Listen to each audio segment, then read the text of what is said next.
Juwon starts as an ordinary Korean guy, and Christmas Eve is where his life gets weird in a hurry. He makes one desperate wish to a mysterious Santa, and that one request is about to pull him out of his world and into somebody else's family. The old man pushes him to name his wish, and Juwon's thoughts drift to a promise he never seems to keep for himself. He refuses to lose again. The Santa's rule is simple and nasty too, since the old man cannot go back to Santa Village unless Juwon says what he wants. Juwon finally lets the truth out. He wants a family that stays with him, not one that disappears the second things get hard. Santa grabs onto that wish like he's found a good bargain, and then the whole mood turns rotten fast. He promises to arrange a family for him, but the grin on his face makes it clear this deal is going to cost Juwon something. Juwon is left stunned, because what he just agreed to is already starting to turn his life upside down. He can only stare and wonder what on earth that Santa really meant. The answer comes fast. The wish is already pulling him into a new life, and the next thing he knows, he is face to face with a woman that wish has placed in his path. Juwon can still remember making the wish, so this is no dream and no joke. Now he's at a table with the people around him, and they're openly declaring that they're all family. That matters, because Juwon didn't just ask for a family, he asked for one that actually stays. Something changes in him after that, and the next stretch hits like a hard reset. Juwon rises transformed, suddenly looking like someone who can survive this world, instead of just getting dragged through it. Then the language wall slams into him. He hears people speaking outside the barred window, but none of it makes sense to him, and that leaves him isolated the moment he tries to connect with them. A carriage ride follows, and Juwon sits with his thoughts on a forest road, trying to make sense of the strange promise behind this new life. He starts wondering whether this is what that Santa meant by happiness, or whether he's been misunderstanding the whole mess from the start. That memory opens into the uglier truth of where he has been before, because he remembers being trapped in a carriage with nowhere to go. So when the guards and the woman escort him out of the cell, it is not freedom in the clean, happy sense, but it is still movement, which counts for a lot in a life like this. Walking beside the guard, Juwon admits something that stings his pride. He was a slave. That shame matters, because it explains why every little step toward a normal life hits him so hard. The car keeps rolling until it stops beside a metal cage structure, turning the trip into a forced arrival instead of a choice. Juwon is being moved into a place that feels like confinement, and that means whatever waits there can trap him. People rush past the bars while someone writhes in pain against them, making it clear this place is hurting whoever gets caught in it. Survival here is no longer abstract, because the suffering is immediate and physical. Even behind bars, one woman smiles at him and says she will protect him, and that changes the mood of the moment. For Juwon, that promise matters because it is the first sign that he might have someone on his side. The story jumps back to Juwon's first day at the cabin, when a woman rushes in and grabs the blonde child from behind. She then freezes at the sight of him, and that split second tells him something has already gone wrong. She gets ordered to bring food and wait at the village entrance by daybreak, so the household is already being pulled into someone else's plan. Juwon is still too new to grasp any of it, and all he can do is watch the woman panic as she clutches the child and asks what she's supposed to do now. She shuts her eyes and holds the child tighter, but the fear only deepens as the dark cabin closes in around her. The girl crouches low while something unseen hangs over her, and the memory of past trauma makes it clear this danger is repeating, not fading. That fear has a history, and the narration says it plain. From the very first day Juwon arrives, this cabin is already tied to pain. A hand clamps down, the girl hits the floor, and the attack turns the moment into outright survival. Somewhere beyond the cabin, another woman lies unconscious on a striped surface, showing the threat has already reached outside this room too. The line about never being able to return lands like a verdict, because it makes the danger feel permanent instead of temporary. Back inside the household, one woman stares at the man locked away in a cage, and the power balance is already poisoned. He spits out that they're useless and then lunges at her with a blade, but the only thing that really changes in that moment is the shock on his face when the violence turns back on him. Juwon keeps getting shoved around this new world until even the soldiers treat him like disposable training. They line up for a ceremony, and when one of them knocks him flat, the lesson is clear: he has no protection here. Then the story swings back to the women talking about marriage, and the news is as practical as it is cold. The groom is expected to be a commoner, rough around the edges but soft-handed enough to pass for a noble, which matters because this bride clearly refuses to measure her life by comfort alone. Dawn comes, the door gets ordered open, and the household finally has to face whoever is waiting outside. One woman wakes to find the blonde child still hidden under the covers, then hears that the man at the door is her husband and tells them to bring him inside. Juwon finally gets the reaction he wants. The others stop treating him like a stranger and start reading him as the man in the household. He even offers a handshake, trying to turn a tense encounter into something ordinary before it blows up. The hand clasp seals the bond, and the little girl's magic glow makes the whole room feel warmer. It matters because this awkward household starts acting like a real family, even if nobody has a manual for it. Then the Santa-like figure laughs over a cruel plan to force a daughter to obey her father, and the dark power around it begins to fade. That makes the threat clear. This family is being pulled into something ugly and controlling. The girl blurts out the question everyone is circling, asking if that Santa was really real, and the adults answer by holding her close. Juwon follows suit and cradles her in his arms, turning the scene from a transaction into a family moment. moment. Juwon sits under the weight of what just happened, and the red-eyed threat in his memory pushes him from worry into anger. The moment matters because his fear is no longer passive. He is starting to treat this as a fight he has to answer. Juwon draws the bow and fires, and the magic bursting off the arrow shows he is finally able to strike back. That shift matters because survival is no longer just about enduring the world. He is learning how to fight it. On the forest path, Juwon walks with the women and child carrying a basket. Then they sit down together to share a meal. The quiet matters because it shows the tense situation settling into a more ordinary family rhythm. Juwon holds both women and the child close, then kneels in to keep them together when the moment turns emotional. It matters because the household's bond is now the thing steadying them, even when one woman suddenly realizes something and he has to calm her down. Juwon goes running with two women in his arms and is stunned by how light they feel, so he can still carry them through the forest path without slowing down. He thanks them for getting him this far and tells them to rest while he handles what comes next. Later, Juwon sits alone indoors, unsettled and thinking hard, and that red mark on his hand tells you this new life is already leaving a real strain on him. He lies back and reaches toward the ceiling like he is trying to pin down a thought before it slips away. That uncertainty spills into a sharp moment with Dorothy, the worried woman who keeps orbiting his life, as he steps in close and grabs her from behind before the tension can turn into something worse. Instead of a clean clash, it turns into a warning that he is already choosing her side. Then Juwon appears in the doorway, half silhouette and half answer, trying to make sense of the home he has just entered. Its confusion matters because it marks the line between being a stranger here and starting to belong. He softens completely after that, touching Dorothy's head and cradling her face as she breaks into tears. And that tells you his strength has turned into something gentler. It's no longer just about surviving, it's about making her feel safe. So when he comforts her in the sunlit field and pulls her close again, the uncertainty between them gives way to something steady and real. Dorothy reacts like she can hardly process how much he has changed. The family bond widens from there as Juwon keeps the woman and child close, even while another woman stands behind him with bread and he looks up in baffled gratitude. Then he makes the promise that defines the whole stretch. He will make them happier than anyone and never let either of them cry again. He seals that vow by holding them both from behind, then kneeling beside the child in the forest and promising that nobody in this family ends up regretting the day they became his. That makes the bond feel permanent instead of temporary. After that, someone calls out Kim Juwon's name and he answers with a small smile that shows he accepts who he is here. That matters because this recognition sets up the family bond and the blessing tied to his future. The focus shifts to Lizzie, the blonde child, as Juwon sits across from her and then kneels to touch her head while fantastical figures gather behind them. That makes the bond concrete. This girl is tied to his future, and the blessing moving through this world is moving through her too. A white dove rises into the sky with feathers trailing behind it, ending the stretch on a clear sign of blessing instead of uncertainty. Juwon's new life is still full of strange forces, but this moment points toward a future he has to protect. Juwon's new life finally clicks into place as the blessing settles over the girl, and the story makes the point plain. This child is part of his future. The family bond starts to look less like luck and more like destiny. Then the world cranks up the scale. Power erupts, wood blows apart, and the reveal lands that the kingdom's long war has ended in a successful hero summoning ritual, which means Juwon is now standing at the edge of something much bigger than one household. Then the victory settles into a quieter moment, because Juwon's arrival is no longer about war, but about meeting the people who live in its aftermath. He and the woman draw closer, and that shift tells you this hero summoning has pulled him into a new life here. He keeps reaching for her, and she keeps reacting like her heart forgot to file the paperwork first. The embrace gets more intimate, then turns hesitant under the tree, which tells you this bond is real but not exactly polished. The mood shifts again when Juwon and the woman pull apart to sort out whatever just happened, because now the bond needs actual words instead of just stunned silence. He stands there confused, showing that neither of them knows how to explain this moment yet. From there, the story drops him into a darker stretch of the world, where even the forest feels like it has a bad attitude. Juwon looks around, hears something strange, and the warning signs stack up fast enough to make the next problem obvious. And there it is, a wolf closes in. Juwon reaches out like he is trying to negotiate with nature, and the wolf answers with teeth. He freezes on the realization that this is not a misunderstanding. It is a predator, and the new life he fought into just found its first sharp edge. The wolf surges in close, but Juwon is already turning the other way with his bucket and weapon in hand, like he has decided fear can wait its turn. The beast still hangs over him from behind, and that is the problem right there, because hesitation in front of teeth gets expensive fast. He drops low, digs in, and then grabs the wolf hard enough to stop the charge cold. With the weapon coming up over it, Juwon finally stops acting like prey and starts fighting back. Now he presses the attack on a fanged creature, cutting into it with raw force and red energy. The fight stops being a scare and turns into a test of whether his new power can actually hurt something that's trying to tear him apart. Then the power really wakes up, flooding him in flame as he mounts the blazing beast and drives it into the ground. The beast throws him off again, and the clash turns brutal enough to show that every burst of strength still has a price. He ends up sprawled in the grass, spent and battered, but still moving. That matters, because this is the point where he learns the power can save him, but it drains him hard. From there, the danger shifts overhead as fireballs rain down, and Juwon is forced to answer from the ground up. He raises a hand to block while a dark figure closes in, and surviving now depends on control personal instead of luck. That thought pulls him back to the reason he keeps fighting, a family he wants to protect even as grief reminds him he lost his parents and can never undo that. He smiles at them, then reaches for power again with a steadier hand. The pressure keeps climbing when masked assailants crowd him with blame, and Ju-won is forced to take the accusation head on. He is no longer just a confused outsider, because now other people are treating him like the cause of everything. After that, he carries a winged female creature on his back through the night, and the loneliness of it hits harder than the bruises. He looks up under the moon and thinks about his parents being proud of him, which is the kind of thought that keeps him upright when everything else wants him bent. Even with that resolve, he still has to keep his guard up while carrying the creature. Then the scene cuts to the house where a young blonde girl is in the room with the woman at the stove, and another threat near the children would be a disaster. Ju-won keeps hauling the wolf through the dark, already past the point where dignity can help him. Even his legs look like they're negotiating a surrender, while the animal's paws bounce along, and the whole mess makes it clear he is still the one everyone turns to when danger shows up. Then the scene softens back home, where Ju-won ends up holding the little girl close in the rain, and the child clings right back. By nightfall, that fear has turned into quiet relief, because the family is no longer just surviving around him, they're reaching for him. Dorothy comes in from behind and wraps Ju-won up with the same worried energy he has been feeling all along. He realizes her concern is real, not some passing mood, and that lands harder than any bruised ribs, so he swears he will never make them cry again. That promise pushes the mood straight into closeness, and now Ju-won leans down toward Dorothy in an intimate move that leaves her startled. Whatever they are building here is no longer just about getting through the day. He bolts, and Dorothy is left staring after him, trying to figure out what that first kiss meant. Her thoughts immediately turn on the painful question of whether he has ever done this with another woman. Ju-won comes back in close, kisses her again, and Dorothy immediately explodes at him for it. He does not back off for long, because the next beat has him leaning in once more, and the two of them tumble right back into that same messy, unmistakable closeness. A glowing heart lands in someone's hands, then Dorothy turns toward Ju-won as he comes through the doorway, and the two of them pause in a close, intimate moment. It makes clear he is no longer just visiting this world, but becoming part of the life inside it. That new life still needs work, so Ju-won heads into the forest and sizes up a tree that looks worthy of the job. He raises the axe and swings with everything he has, because protecting a family also means building one sturdy enough to last. Ju-won finishes the swing and the tree gives way, which means the forest trip finally turns into something useful instead of just effort. He hauls the firewood back home and heads inside with the day's work on his back, ready to turn all that chopping into actual family life. Inside, Ju-won thanks Lizzie, then settles into the kind of care that makes a house feel lived in. He kneels beside her to fix her hair, turning a simple favor into a quiet sign that this is their everyday routine now. The tenderness keeps stacking up until Ju-won and Dorothy fold into each other, and he sounds almost stunned by how happy he is. Then the family sits down together for a meal, turning the big victory into dinner on the table. From there, the domestic chaos takes over in little bursts of motion. Ju-won holds Dorothy while another child stands nearby. Then the house shifts toward baby care by the fire, and the adults keep moving around each other like they finally know the rhythm. That settled rhythm turns into a warning about how fragile families can be, because one stretch shows a child being scared into silence, while another remembers a mother crying in bed and dreading the future. The point lands hard. Ju-won's new life only matters because he never wants his own home to feel like that. Back in the present, Ju-won wakes to find Lizzie and Dorothy already tangled into the bed with him, and he is genuinely confused about when he climbed in. He remembers falling asleep on the floor, so this is either a very affectionate household or a very determined mattress. He lies there thinking about how everything changes the moment he meets this man, and that thought makes the new peace feel earned instead of accidental. Ju-won is no longer a stranger drifting through the world. He is the center of a home that keeps reshaping itself around him. Then the scene shifts back into chores, because a family does not stay warm by accident. Dorothy stands waiting in the kitchen, Ju-won carries water, and when he startles hard enough to splash the bucket everywhere, the household gets a fresh reminder that domestic peace still takes work. Ju-won starts teasing Dorothy, and she reacts exactly the way he hoped, which only encourages him. He even thinks to himself that her embarrassed reactions are so cute he wants to keep poking at them, which is a dangerous line of thought for a man who still has chores to finish. The household energy keeps spilling outward into the yard, where a winged creature shows up in the garden, and Lizzie practically leaps with excitement. Then the mood turns practical again, when someone confidently treats a wolf as nothing more than meat, and that blunt attitude shows this family is learning to handle the world on its own terms. The last stretch opens into something stranger and more magical, as Ju-won comes across a mysterious sight in the garden and just stands there stunned because whatever is appearing here could change what he thinks this world can hold. A hunter rises into view with his axe ready, and the first thing he does is ignore the weirdness long enough to make sure he is not losing his mind. Then the thing he saw snaps into reality, and the day gets a lot less comfortable. He shuts his eyes, tells himself even an experienced hunter would doubt that sight, then decides he has to check it with his own eyes. That little pause matters, because once a man starts verifying horrors, he is already halfway into them. The magic around him flares hard enough to leave no doubt, and another mage steps in with the kind of power that makes the room stop pretending it is normal. Suddenly, the question is not whether magic exists here, but whether this man is dangerous enough to matter. He answers that question with a grin that says he has seen worse and enjoyed none of it. Then the story yanks him backward into his own past, because this kind of strength does not come from nowhere. He used to be a fierce young soldier, got his service on the front where the mountain and woodland work forced a hard life, then left his father behind and drifted village to village. Eventually, he settles as a mountain keeper for one village, the sort of job that sounds peaceful right up until the mountain decides otherwise. That peace breaks the moment he finds something awful in the forest, and the discovery turns straight into a goblin threat before he can make sense of it. He never saw it coming, which is why the situation goes bad so fast. The goblins hit him hard enough to make him cry out, and the grim note lands right after. These goblins abduct human women so they can bear their young. So now the forest is not just dangerous, it is the kind of place where people disappear. Somewhere deeper in the danger, a hunter pushes forward through that sickly glow with a weapon in hand, and the narration makes one thing plain. This is a man stronger than any monster slayer the speaker has ever known.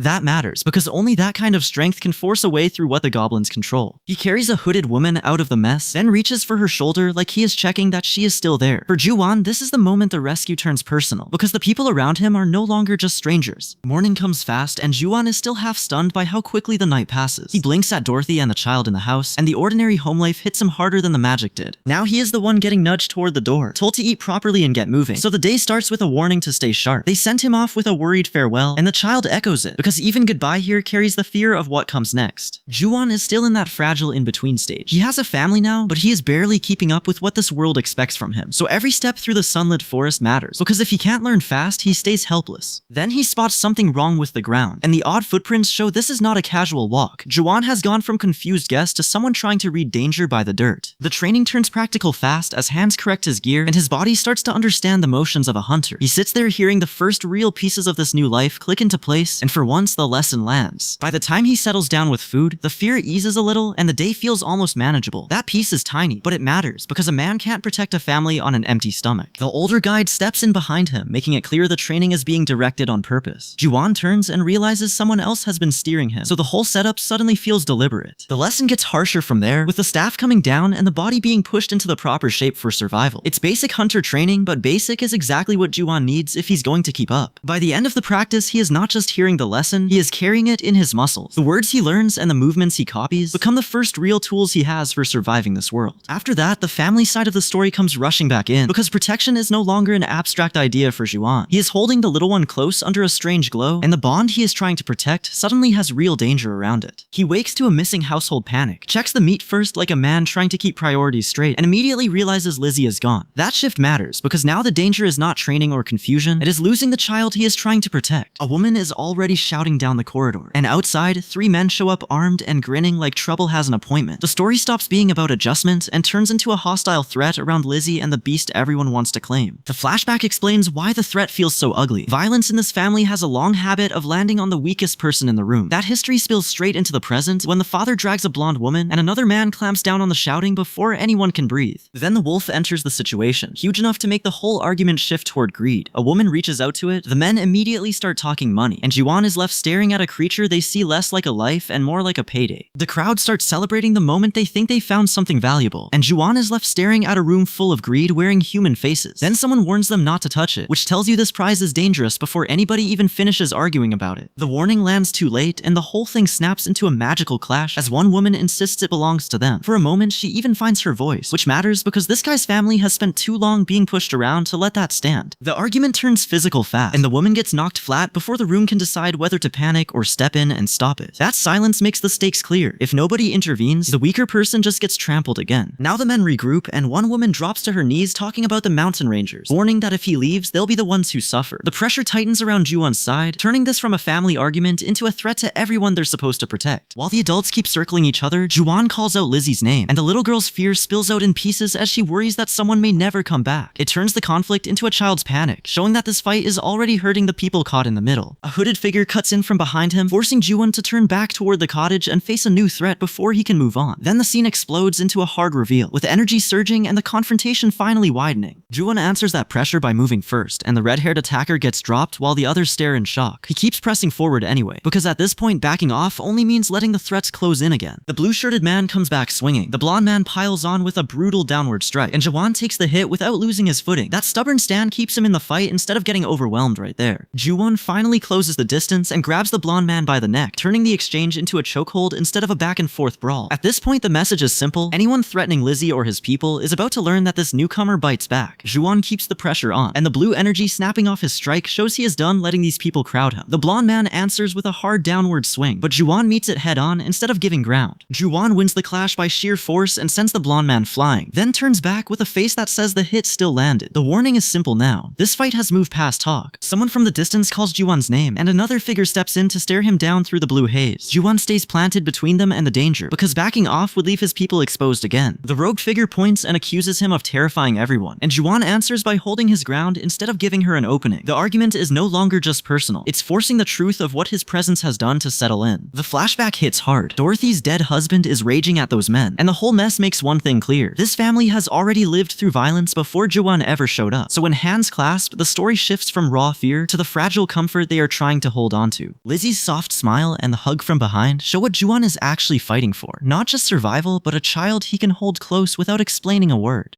Then Dorothy and Lizzie come into focus together, and the worry on the little girl's face makes the family bond feel real, not decorative. Dorothy admits she was the one who begged Juwon to help, and the bruises on her make it obvious why that plea mattered. Juwon answers by closing the distance and covering Lizzie with his body and clothes, like the kid is the one thing in the world he refuses to lose. After that, the family moves out together with meat in hand, and Juwon is already acting like the one responsible for getting them home safe. Even the argument over putting the meat aside is small family business now, which is a pretty wild upgrade from getting thrown into a language nobody speaks. The calm does not last, because injured figures are already groaning in the grass nearby, and a hooded enemy steps back into the path. The collision is brutal, and the aftermath leaves the hooded man standing over fallen bodies, while Juwon is forced right back into threat mode. Juwon comes out of the violence with his jaw set, and now the whole crowd treats the fallout like a real crisis, instead of a scuffle. An older woman says it plainly: if more people get hurt or killed, this year's harvest is ruined. Then the argument turns domestic again, which somehow makes the whole mess feel even worse. Juwon wraps the woman in his coat, and when she hits him with the line about his grand plan and her fabric, he just stares back with that stubborn, serious look. That hard look carries straight into a bigger world. An ornate palace, guards, and rules that do not care how lost he feels. He steps into it looking confident enough that the people around him take notice. Fire tears through the next moment, and someone can only mutter that there is no helping it. Juwon answers that kind of defeat the way he always does now, by laughing right in the middle of the wreckage. The story then snaps into the harsher Hunter Road, where the forest itself starts feeling hostile. Glowing creatures appear in the dark, and one spiky beast with red eyes makes it clear this part of life is going to bite back. Juwon tries to use magic, and nothing comes out but frustration. He realizes the one time it worked may have been because he was staring down death, which is a terrible training method and a very inconvenient talent. That pressure finally lands at home when Juwon calls out for Dorothy and reaches for Lizzie at the same time. It makes clear he's not just passing through anymore, because this place now holds the people he has to protect. He stands in the doorway, then grips his dagger and says he's heading out. The decision is no longer just in his head. He is leaving now. Juwon leaves with his bow and arrows, and the farewell at the door lands like a promise instead of a soft moment. He and Dorothy trade one last embrace and kiss. Then he leans down to give Dorothy a kiss too while Lizzie watches, because this family is now his whole problem in the best way. Out in the hunt, the mood flips again as a hooded figure slides into view and the hunter tries to act brave about it. He says it will be easy, but the beast with glowing eyes in the dark says otherwise. The lesson starts when the hooded figure tells him to pull out the special arrow, then drags him closer to the beast so he can see the danger for himself. The point is blunt. Hunting only feels simple until something you aimed at can still threaten you. The warning turns brutal when the archer says the mountain does not take sides, so cruelty will come back on whoever starts it. By the end, the bow is drawn and the arrows are ready, which means Juwon's lesson is moving from talk to consequences. Juwon and the hunter hit a grim discovery first, a dark room full of emaciated bodies, the kind of sight that tells you nobody got out in time. Then he spots a corpse just left there to rot, and the lesson gets real ugly real fast. The archer fires first, but the beast still barrels forward, so one misstop could turn this hunt into a killing. Juwon learns fast here. If they don't land the next shot, the monster reaches them. The next shot lands with enough force to check the beast for good, and the hunter drags the dead thing away like this is just another day's work. That ugly little victory matters, because survival out here means bringing proof back, not stories. Then the beast still has one last trick left in it, because even a dead-eyed hunt can bite back. It roars, the attack goes off, and Juwon takes the hit hard enough to cough up something bone-white before the moment goes sideways. After the chaos, the hooded hunter points him toward home, so the priority shifts from chasing game to getting back alive with it. Juwon even notices one catch looks different from the rabbits they used to bring in, which warns that the forest dangers are changing too. He insists on taking the rabbit home anyway, and Gus shuts the argument down, so the two of them keep moving through the woods with the sack in tow, because they still have to get the catch back instead of losing it here. Back on the practical side of things, Juwon gets a certificate and the approval noises that come with it, like someone finally decided he is allowed to count as useful.